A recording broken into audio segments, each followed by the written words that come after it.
Hey, Sofrito lovers, this is Ben Ramos bringing you this week's mukbang from my palatial home here in the Northwest Bronx. The Bronx is the home of hip hop and salsa. I am bringing you some regular Chinese takeout. We got chicken with broccoli with some soy sauce por tola. Look. Broccoli, chicken, rice. So, frito lovers, how are you? I hope you guys are doing well.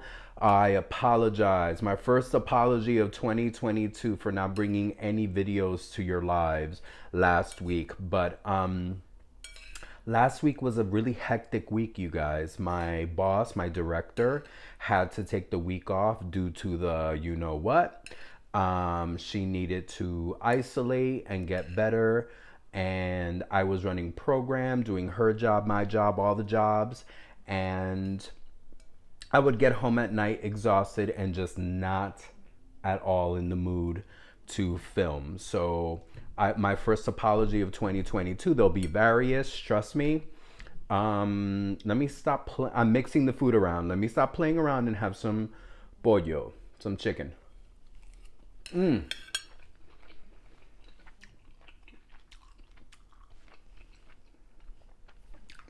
Some chicken and broccoli from number one Chinese here in the neighborhood. Takeout Chinese comes to me. It's awesome because it comes to me in 20 minutes. My roomie and I were not in the mood to Seamless or Grubhub or Postmates or do any of that. We were not in the mood to wait an hour for our food. I got some more in the kitchen and a nice wonton soup to go with it as well. Just want to film a quick video.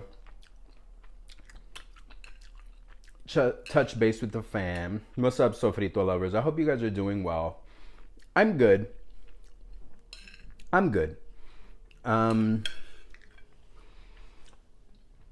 This is an interesting period of time for me. Today is Monday the 24th. Yesterday, Sunday, January 23rd, was the 19th anniversary of my dad's passing. And also tomorrow, which will be Tuesday, January 25th, is, I believe, I'm pretty sure, because I've been celebrating it that day, celebrating, commemorating, recognizing, affirming. It's going to be, I believe, the 30, I got to do the math. It's basically the celebration of when I, as a teenager, decided to stop doing drugs and get my act together, to stop the drinking and the drugging.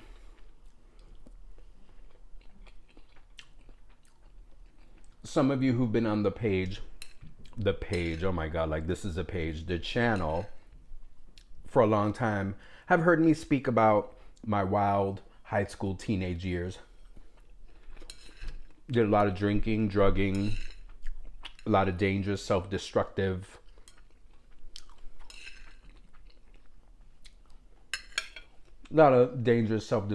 things. And it was about January 25th. I would say the year was 1994. So if it's 1994, wow, about 38 years. No, 28 years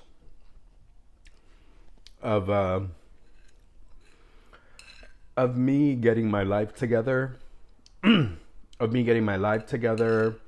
and just letting go of a lot of self-destructive, dangerous habits. And yeah, it was probably 94. I think it was, but I know it was January. I'm unsure of the year. It was in high school. Unsure of the year, but I know it was January 25th. A lot had been going on. It's a lot. Interesting anniversaries that are very deeply personal. Again, my dad passed 19 years ago. It feels like it just happened the other day. My dad had this was his second heart attack.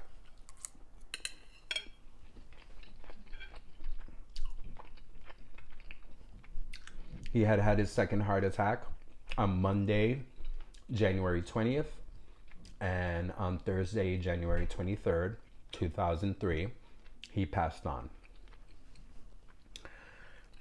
He had spent the last remaining days of his life in a coma, medically induced coma,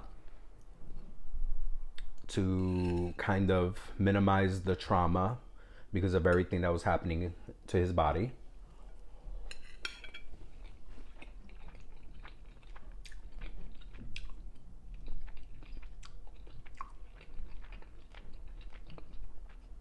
He had had a heart attack a few years before.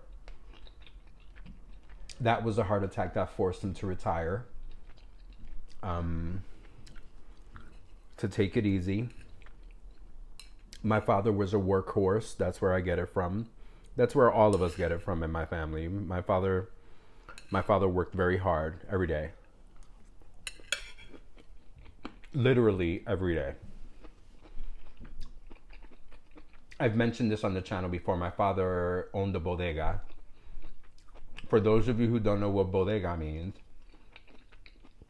bodega is a very Cuban / Puerto Rican word that means like general store, corner store. In New York City, everyone calls every store bodega. You don't even have to be Spanish speaking. In New York City English, you'll find the word bodega. My father owned a bodega where he literally worked 12 to 14 hour days every day, Monday through Sunday, Sunday through Monday, all of it.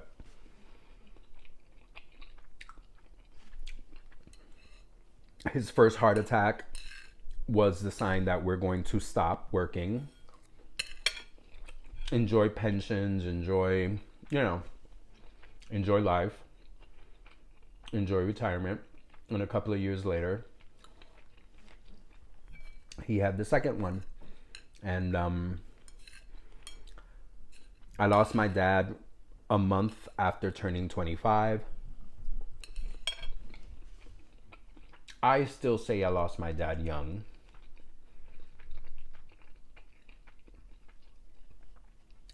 Just a lot to think about. 19 years. What really strikes me, I always tell people that I saw my father, I visited my family that Sunday the 19th.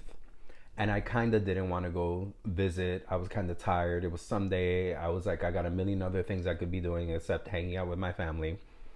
And I don't know. I just felt like I had to go that Sunday. Despite everything that I was feeling, I said, no, I've got to go. And I'm glad that I did, because that was the last time. That Sunday was the last time I saw my father alive.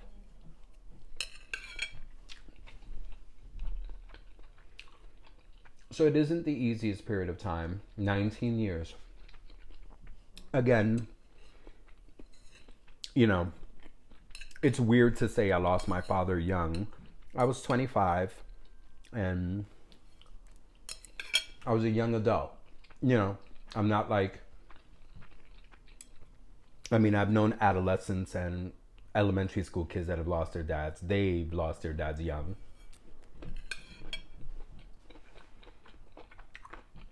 I was a young adult. And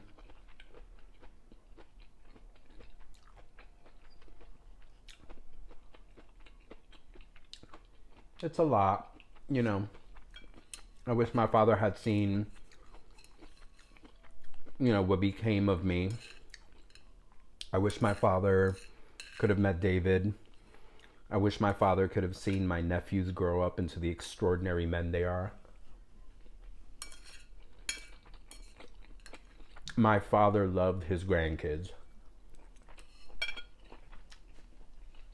And my father was a very dutiful, doting grandfather. Loved his two boys. But he's with us, not physically, but he's with us in his own way, in the way possible. And it always makes me pensive and sad. And it isn't easy working in an elementary school setting when I see kids every day getting to see their fathers or their grandfathers. And I do have moments, like I had a moment today. A lot of fathers and grandfathers go to pick up their sons and grandsons from after school, and you see the kids running to their dads, and you see the kids running to their abuelos, and it's an almost daily reminder that my dad has passed, and if I were ever to have children, no matter what age, they would have they would they would be they would not have known their grandfather.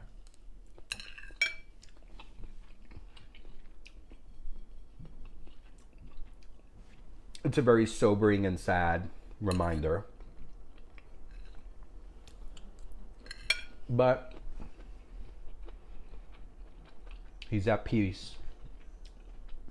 He's with his family. I'm not very religious.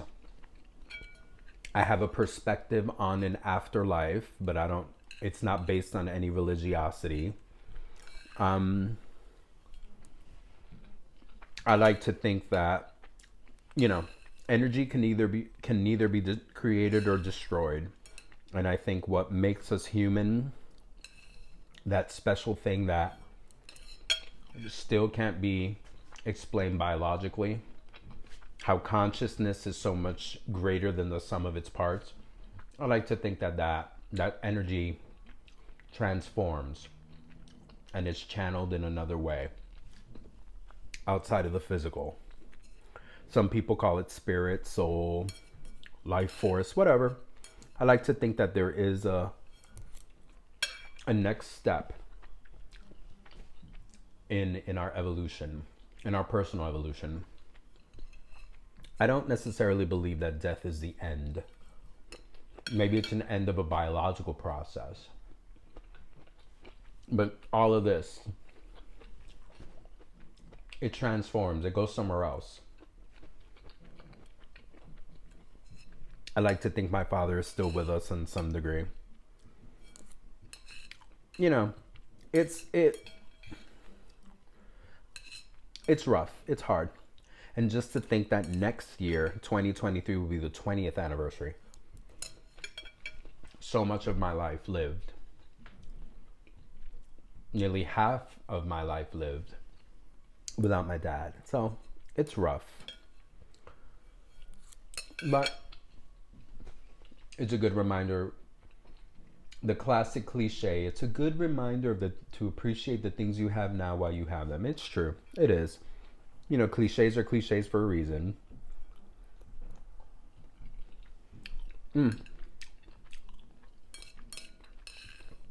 I'm named after my father. My father's name was Benjamin Ramos.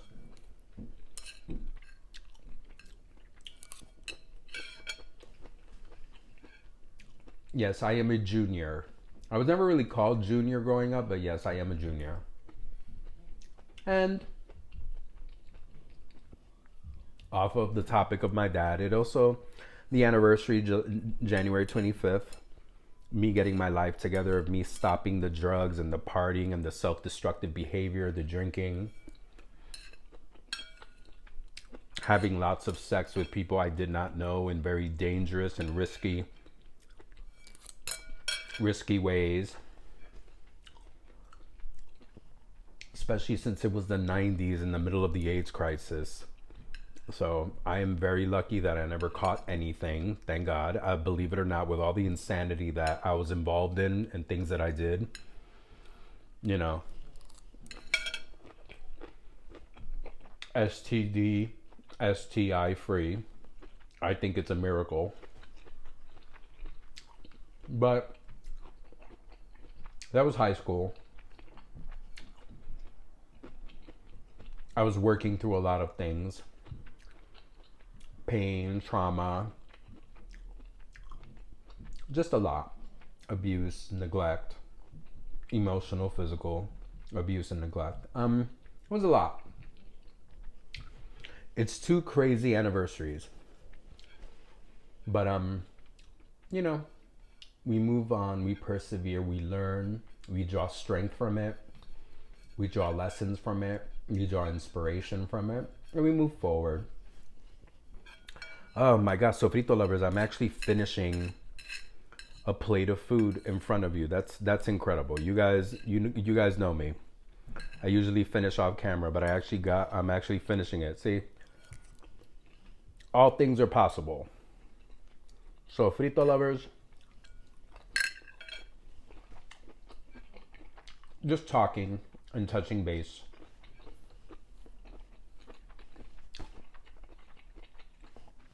I hope you guys are doing well. Lots of love and kisses to all of you. Go out there, go have some culinary adventures, go taste for yourself. Como siempre, buen provecho, mucho, mucho amor.